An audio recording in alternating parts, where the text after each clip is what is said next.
Titanic एक ऐसा जहाज़ जो दुनिया की तारीख का सबसे मशहूर और अपने वक्त का सबसे बड़ा, महंगा और लग्जरी जहाज़ था। और इस जहाज़ को मैन्युफैक्चर किया था वाइट स्टार लाइन कंपनी ने।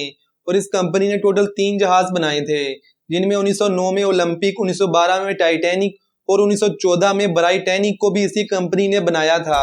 लेकिन इन सब में से टाइटैनिक सबसे ज़्यादा मशहूर है, क्योंकि इस जहाज़ को मैन्युफैक्चर करने के बाद इसके मालिक ने कहा था कि ये जहाज़ तो अनसिंकेबल है, यानी कि ये जहाज़ तो कभी डूब ही नहीं सकता, क्योंकि इसके अंदर सेफ्टी के फीचर इतने ज़्यादा थे जो इससे पहले किसी दूसरी कंपनी ने अपने जहाज़ों में दिए ही नहीं थे। और फिर 10 अप्रैल 1912 में टाइटैनिक ने अपने पहले सफ़र की शुरुआत की और ये इंग्लैंड से न्यूयॉर्क जाने वाला था। और इस वक्त इस जहाज़ के अंदर दुनिया के अमीर तरीन लोग बैठे हुए थे, क्योंकि इसकी टिकट प्राइस इतनी ज़्यादा थी कि कोई आम बंदा तो इसके अंदर बैठने के बारे में सोच भी नहीं सकता था। और अगर हम इन्फ्लेशन ऐड करने के बाद 2025 में टाइटैनिक के टिकट की प्राइस चेक करें तो फर्स्ट क्लास की प्राइस तकरीबन 3 से 4 करोड़ पाकिस्तानी रुपीज़ और सेकंड क्लास की तकरीबन 6 से 8 लाख और थर्ड क्लास की तकरीबन 3 से 3.5 लाख रुपए आज के दौर में इसकी प्राइस बनती है। और उस दौर के बड़े बड़े 5 स्टार होटल से बढ़कर फैसिलिटीज इस जहाज के अंदर मौजूद थी। और फर्स्ट क्लास वालों के लिए तो प्राइवेट रूम, ड्राइंग रूम, उसके अलावा एक पर्सनल सर्वेंट, लाइव म्यूजिक और खाने पीने की भी तमाम चीजें आला से आला क्वालिटी की इनको मिलती थी। और रवानगी के सिर्फ 4 दिन के बाद 14 अप्रैल 1912 की रात को फ्रेडरिक फ्लीट इस जहाज के लुकआउट ब्रिज पर बैठा हुआ था, क्योंकि उस दौर में रेडार वगैरह तो होते ही नहीं थे, इसीलिए एक बंदा जहाज के सबसे टॉप में बैठता था और सामने नजर रखता था कि कहीं कोई बड़ा खतरा तो आगे मौजूद नहीं है। और फिर रात को 11:39 पर जब फ्रेडरिक फ्लीट सामने देखता है तो एकदम हैरान हो जाता है, क्योंकि जहाज के बिल्कुल सामने एक बड़ा आइसबर्ग मौजूद था और उसको देखकर इसकी खुद की हालत बुरी हो जाती है। और ये फटाफट 3 बार घंटी बजाकर कंट्रोल रूम में वहां पर मैसेज भेजता है कि सामने एक बड़ा आइसबर्ग मौजूद है, इसलिए जल्दी से जल्दी आप इस जहाज को लेफ्ट साइड में मोड़ लो, ये तो जहाज इस आइसबर्ग से टकरा जाएगा। लेकिन इस वक्त इस जहाज की स्पीड बहुत ज्यादा तेज थी, क्योंकि ये इस जहाज का पहला सफर था और कैप्टन स्मिथ चाहते थे कि वो सिर्फ 6 दिन में ही इंग्लैंड से न्यूयॉर्क पहुंच जाएं, ताकि एक नया वर्ल्ड रिकॉर्ड बन जाए। इसीलिए वो बहुत ज्यादा स्पीड में जा रहे थे। और ऊपर से उनका मानना था कि ये जहाज तो अनसिंकेबल है, अगर रास्ते में कुछ छोटा मोटा खतरा आ भी गया तो वो हमारा क्या बिगाड़ लेगा। और इसीलिए इनके जहाज की स्पीड बहुत ज्यादा तेज थी। और जब फ्रेडरिक फ्लीट का इमरजेंसी मैसेज इनको मिलता है तो ये अपनी तरफ से पूरी कोशिश करती हैं कि ये इस जहाज को लेफ्ट साइड में मोड़ लें, लेकिन उस वक्त बहुत ज्यादा देर हो गई थी और ये जहाज की राइट साइड इस आइसबर्ग से टकरा जाती है।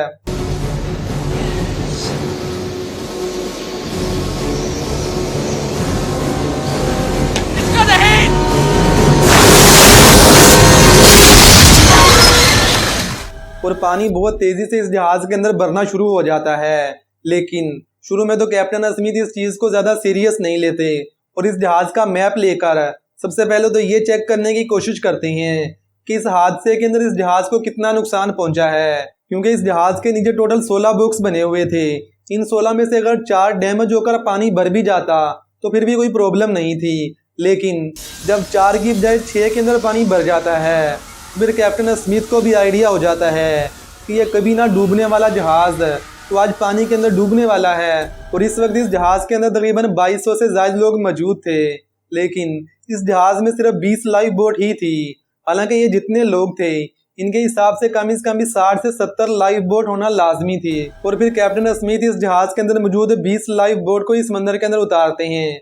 और सबसे पहले छोटे बच्चों, औरतों और वो तमाम लोग जिन्होंने फर्स्ट क्लास की टिकटें ली हुई थी, सबसे पहले उन लोगों को इन लाइफ बोट के अंदर बिठाते हैं। तो इस तरह इन 2200 में से सिर्फ 700 लोग ही इन लाइफ बोट के अंदर बैठ पाते हैं और बाकी बचे तकरीबन 1500 से ज्यादा लोग अभी जहाज के अंदर मौजूद ही थे कि तकरीबन 2:20 पर इस जहाज का आगे वाला हिस्सा नीचे डूबना शुरू हो जाता है और ये जहाज बिल्कुल ऐसे खड़ा हो जाता है। और फिर अचानक ये जहाज दरमियान में से टूटकर समंदर के अंदर डूबना शुरू हो जाता है, जिसकी वजह से वो तमाम लोग जो इसके अंदर मौजूद थे वो सारे के सारे पानी के अंदर गिर जाते हैं। और इस वक्त पानी इतना ज्यादा ठंडा था, इसका टेम्परेचर तकरीबन -4 सेल्सियस तक था। मतलब कि वो तमाम लोग जो पानी के अंदर गिरे तो वो अपना खून जमने की वजह से तकरीबन 1 से 2 मिनट के अंदर ही मर गए थे वहां पर। और दूसरी तरफ वो 700 लोग जो इन लाइफ बोट के अंदर बैठकर यहाँ से निकले थे, तो उनको 3 से 4 घंटे के बाद एक बड़ा शिप आता है और उनको वहां से रेस्क्यू करता है और टाइटैनिक हमेशा के लिए समंदर के अंदर डूब जाता है।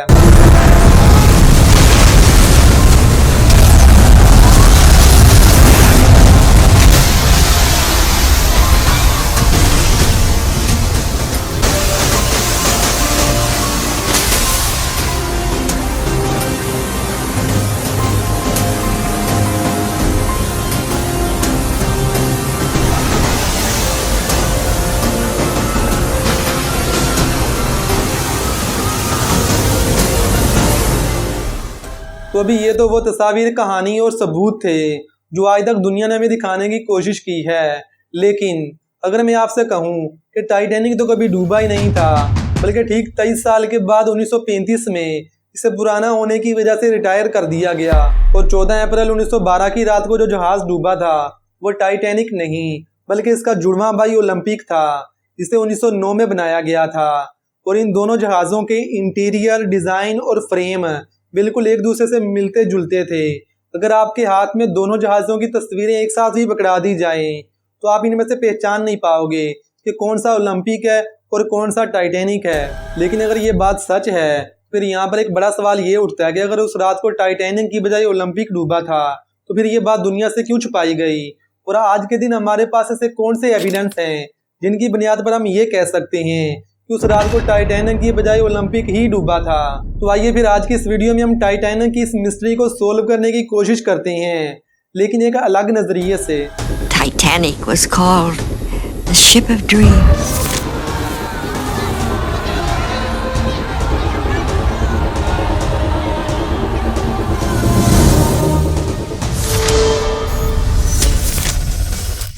अच्छा, 1912 में जब ये सो कॉल्ड टाइटैनिक का इंसिडेंट हुआ था, इस वक्त कम्युनिकेशन के कोई इतने फास्ट जरायत होते नहीं थे और ये खबर बहुत कम लोगों तक पहुंचती है, और जिन तक पहुंचती भी है वो भी बहुत जल्द इसको भूल जाते हैं। और फिर 1985 में डॉक्टर रॉबर्ट बालर्ड और एक अमेरिकी नेवल ऑफिसर जो कि समंदर के अंदर 2 न्यूक्लियर सबमरीन ढूंढ रहे थे, इनको ये सबमरीन ढूंढते ढूंढते समंदर की सतह पर तकरीबन 12,500 फीट यानी कि 3.8 किलोमीटर नीचे टाइटैनिक का पहली बार मलबा मिला और इसके दोनों टुकड़ों के दरमियान में तकरीबन 700 मीटर का फासला था। Expedition's leader, Robert Ballard, described what he saw. And then we came in on the starboard side of beam of the bridge, and the first thing I saw coming out of the gloom at 30 feet was this giant wall of riveted steel that rose over 100 and some feet above us. I never looked down at the Titanic. I looked up at the Titanic. Nothing was small. और इसके बाद से Titanic का मामला दोबारा से hype पकड़ता है और फिर 1997 में हॉलीवुड की एक मूवी आती है, टाइटैनिक।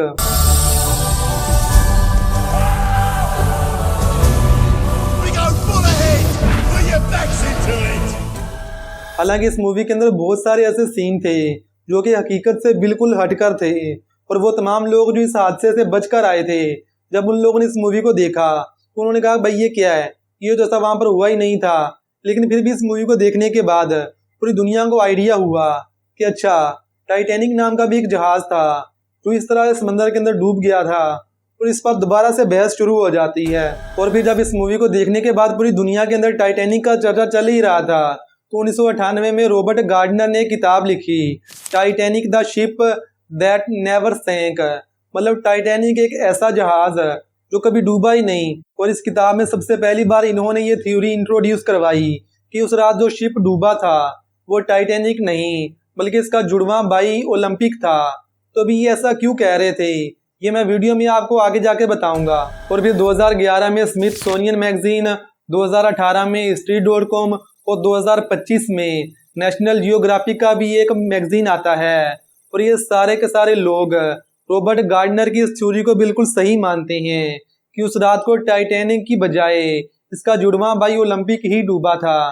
तो अभी ये ऐसा क्यों कह रहे थे, अभी इसका रीजन भी मैं आपको बता देता हूँ। देखें, व्हाइट स्टार लाइन कंपनी ने 1909 में ओलंपिक और 1912 में टाइटैनिक को बनाया था, और 1909 में ओलंपिक जहाज को बनाने में उस वक्त तकरीबन $7 मिलियन का खर्चा आया था। अगर हम आज के दिन इसके अंदर इन्फ्लेशन ऐड करें तो ये तकरीबन $350 मिलियन US बनते हैं। और दूसरी तरफ 1912 में टाइटैनिक को बनाने में तकरीबन $7.5 मिलियन, यानी कि अगर हम इन्फ्लेशन ऐड करके 2025 में चेक करें तो ये तकरीबन $400 मिलियन बनते हैं। अगर हम इनको पाकिस्तानी रुपीस में कन्वर्ट करें तो ये तकरीबन 114 अरब पाकिस्तानी रुपीस बनते हैं। लेकिन जब व्हाइट स्टार लाइन कंपनी ने इतने महंगे जहाज बनाए थे तो फिर इन लोगों ने अपने जहाज़ों का इंश्योरेंस भी करवाया था, ताकि अगर कोई छोटा मोटा एक्सीडेंट होता है तो मेंटेनेंस के लिए हमें ज़्यादा प्रॉब्लम नहीं हो।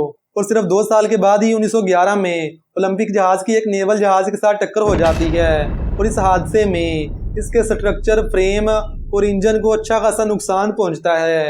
और जब ये केस वहाँ के नेवल कोर्ट में जाता है और वहाँ पर प्रॉपर इन्वेस्टिगेशन होती है तो इस सारी इन्वेस्टिगेशन के मुताबिक जब इसका रिजल्ट निकलता है तो सारे का सारा मलबा ओलंपिक जहाज पर डालकर ये मुकदमा वहां से खारिज कर दिया जाता है। और फिर जब नेवल कोर्ट से ही ऐसा फैसला आता है तो उसी को देखते हुए इंश्योरेंस कंपनी भी क्लेम करने से इनकार कर देती है कि भाई तुमने तो जानबूझकर अपना जहाज ठोका है। इसकी वजह से व्हाइट स्टार लाइन कंपनी को इंश्योरेंस का $1 भी नहीं मिलता। और दूसरी तरफ अगर ये कंपनी ओलंपिक जहाज को खुद रिपेयर करवाती है तो इसमें तकरीबन $2 मिलियन का खर्चा आना था, जो कि उस वक्त एक बड़ी अमाउंट थी और इस कंपनी के पास तो नहीं थी। और आप लोग खुद भी समझदार हैं कि अगर किसी चीज को मुकम्मल तौर पर तैयार करने में $7 मिलियन लगे हैं और सिर्फ 2 साल के बाद उस पर $2 मिलियन का खर्चा आ जाए तो सारा मामला तो इधर ही गड़बड़ हो जाएगा। और इसी वजह से रॉबर्ट गार्डनर और वो तमाम लोग जो मानते हैं कि टाइटैनिक तो कभी डूबा ही नहीं, उनके मुताबिक व्हाइट स्टार लाइन कंपनी ने 1912 में टाइटैनिक जहाज तो बनाया था, लेकिन 10 अप्रैल 1912 के दिन जो इंग्लैंड से न्यूयॉर्क जाने के लिए रवाना हुआ था वो टाइटैनिक नहीं बल्कि इसका जुड़वा भाई ओलंपिक था, जो कि पहले से ही डैमेज था। इसका पूरा फ्रेम, इंजन और स्ट्रक्चर ऑलरेडी डैमेज था, क्योंकि इस कंपनी को भी पहले से ही आइडिया था कि अगर हम ओलंपिक जहाज को डेंटिंग पेंटिंग करके टाइटैनिक बनाकर बेच दें तो ये रास्ता बहुत ज्यादा खतरनाक है। यहाँ पर जगह जगह पर आइसबर्ग मौजूद हैं और अगर हम कैप्टन के ऊपर प्रेशर डालें कि आपने सिर्फ 6 दिन के अंदर ही इंग्लैंड से न्यूयॉर्क पहुंचना है, एक तो जहाज की स्पीड तेज होगी और ऊपर से जहाज पहले से ही डैमेज होगा। अगर ये जहाज किसी एक आइसबर्ग से भी टकरा गया तो ये समंदर के अंदर ही डूब जाएगा और सारी कहानी खत्म हो जाएगी और हमारी ओलंपिक जहाज से जान भी छूट जाएगी। ऊपर से हम टाइटैनिक का इंश्योरेंस क्लेम करके अपने $7 मिलियन भी वापसी ले लेंगे, यानी कि एक तीर से 2 शिकार हो जाएंगे। और बाद में असली टाइटैनिक को ओलंपिक जहाज बनाकर चलाते रहेंगे और पैसे कमाते रहेंगे। और बाद में ठीक ऐसा ही हुआ। 1913 में व्हाइट स्टार लाइन कंपनी ने टाइटैनिक का इंश्योरेंस क्लेम करके अपने पैसे ले लिए। वैसे तो इस कंपनी ने तकरीबन $7.5 मिलियन का इंश्योरेंस करवाया था, लेकिन इस कंपनी को सिर्फ $5 मिलियन ही मिले थे, जो कि बहुत बड़ी बात थी, क्योंकि ये इस वक्त पूरी दुनिया का सबसे बड़ा इंश्योरेंस क्लेम था, जो कि तकरीबन 70 से ज्यादा कंपनियों ने मिलकर अदा किया था। अच्छा, अभी ये तो सबसे पहली इंपॉर्टेंट चीज थी कि उस रात को टाइटैनिक नहीं बल्कि ओलंपिक जहाज डूबा था। अगर हम दूसरी इंपॉर्टेंट चीज की बात करें तो व्हाइट स्टार लाइन कंपनी का मालिक JP मॉर्गन खुद 10 अप्रैल 1912 के दिन टाइटैनिक जहाज पर सफर करने वाला था, लेकिन रवानगी से सिर्फ चंद मिनट पहले ही उसने अपना टूर कैंसिल कर दिया। चलो, हो सकता है ये भी इत्तेफाक हो। अभी आप तीसरी इंपॉर्टेंट चीज पर आ जाओ। 10 अप्रैल को जहाज के अंदर तकरीबन 2200 से ज्यादा लोग मौजूद थे, जबकि इसके अंदर लाइफ बोट की तादाद सिर्फ 20 थी। हालांकि जितने लोग इसके अंदर मौजूद थे इनके हिसाब से कम से कम भी 60 से 70 लाइफ बोट होना चाहिए थी। अभी बहुत सारे लोग यहाँ पर क्लेम करते हैं कि इस कंपनी को पहले ही आइडिया था कि जहाज की हालत तो पहले ही बहुत खराब है और ऊपर से जहाँ पर हम इसको भेजने वाले हैं ये रास्ता भी काफी खराब है, ये जाते हुए डूब जाएगा। अगर जाते हुए बच भी गया तो फिर ये वापसी आते हुए डूब जाएगा। अगर ये जहाज समंदर के अंदर डूबता है तो फिर इसके अंदर ज्यादा से ज्यादा लोग मरने चाहिए, ताकि बाद में हमें इंश्योरेंस क्लेम करने में परेशानी नहीं आए। चलो, इसे भी छोड़ो, हो सकता है कि ये भी इत्तेफाक हो। 1985 में जब सबसे पहली बार टाइटैनिक समंदर के अंदर से मिला था तो जो लोग उसको देखने के लिए सबमरीन के जरिए से गए थे उन लोगों ने वहां से जो पिक्चर क्लिक की थी, जब वो बाहर आकर लोगों ने देखी तो जब उसके विंडो वगैरह के स्टाइल को देख के और उसका जो स्ट्रक्चर था उसको देखकर काफी लोगों का कहना था कि ये टाइटैनिक का डिजाइन तो सर था ही नहीं। हालांकि ये दोनों जहाज एक दूसरे से मिलते जुलते थे, लेकिन इनके विंडोज के स्टाइल के अंदर थोड़ा बहुत फर्क था और जो चीज़ उस इमेज के अंदर नज़र आ रही थी उसको देखकर यही लग रहा था कि ये जहाज़ टाइटैनिक नहीं बल्कि ये जहाज़ ओलंपिक जहाज़ है। तो अभी सारे इंसिडेंट को देखते हुए मेरी समझ में तो यही बात आई है कि ये जितनी भी बड़ी बड़ी कंपनीज हैं अगर बात इनके प्रॉफिट पर आ जाए तो फिर ये कुछ 100 या कुछ 1000 लोगों की ज़िंदगी को कुर्बान करने से पहले ज़रा भी नहीं सोचती। अल्लाह हाफिज़।